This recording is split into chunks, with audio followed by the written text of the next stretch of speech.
Dnešné kresťanstvo je plné ľudí, ktorí si milia svetosť zákazmi. Odsudzujú party, oslavy, Vianoce, narodeniny, zábavu a pritom si to isté robia v zboroch, len bez alkoholu, s náboženskou tvárou. Myslia si, že keď nepijú, sú automaticky svätí. To je lož. Ježiš takýchto ľudí pomenoval jasne. Farizeji. Všetko robia preto, aby ich ľudia videli. Matúš 23:5. Zákonníctvo nikoho neurobilo svätým. Len nafúklo ego a zabilo lásku. Biblia nezakazuje oslavy. Naopak, Boh je Bohom radosti. Ježiš bol na svadbe a urobil víno, nie vodu späť. Ježiš urobil tento začiatok v znamení v Káne Galilejskej. Ján 2:11. Biblia nezakazuje alkohol, zakazuje opilstvo. To tvrdí opak, prekrúca písmo. Neopíjajte sa vínom, Efežanom 5:18. A teraz tvrdá pravda, moji drahí bratia a sestry. Niektorí kresťania nepijú, nefajčia, nechodia na party a pritom sú pyšní, odsudzujúci, tvrdí, bez lásky. Tento ľud ma ctí perami, ale ich srdce je ďaleko odo mňa. Matúš 15:8. Ježiš bol obviňovaný, že je pijan a priateľ hriešnikov. Nie preto, že hrešil, ale preto, že nehral náboženské divadlo. Prišiel syn človeka, ktorý je a pije. Matúš 11:19. Ak odsudzuješ iných za to, čo sám robíš v inom balení, si pokrytec. Ak si myslíš, že si svätý len preto, že niečo nerobíš, nepoznáš evanjelium. Nie skutkami spravodlivosti, ktoré by sme konali, ale podľa svojho milosrdenstva nás spasil.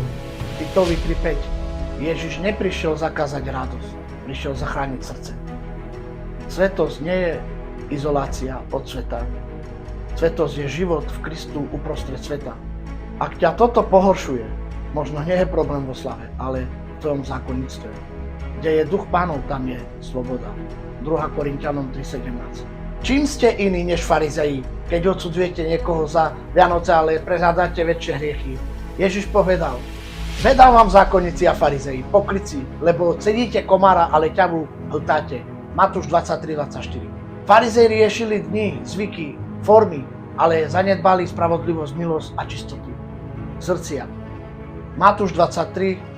Dnes sa niektorí pohoršujú nad pripomínaním si Kristovho narodenia, no v kostoloch tolerujú svetské oslavy, nemravnosť, polonahotu, čo Biblia jasne odsudzuje. Či neviete, že vaše telo je chrámom Ducha Svätého? 1. Korinťanom 6:19.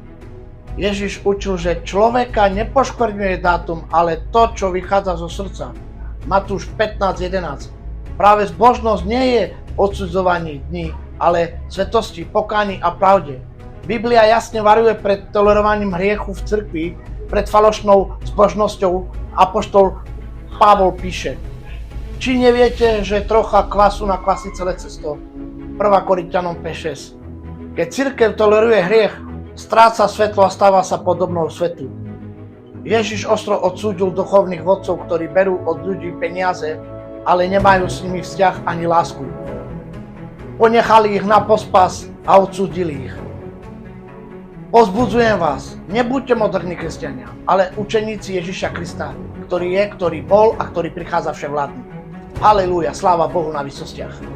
Ak budete mať nejaké otázky ohľadom tohto, čo som teraz hovoril, vyjadrite sa, povedzte, čo si o tom myslíte, napíšte nejaký komentár, poprípade dajte like, šerujte, budem veľmi rád.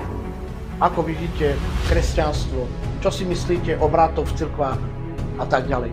Takže nech sa páči, každý slobodne môže napísať, čo chce.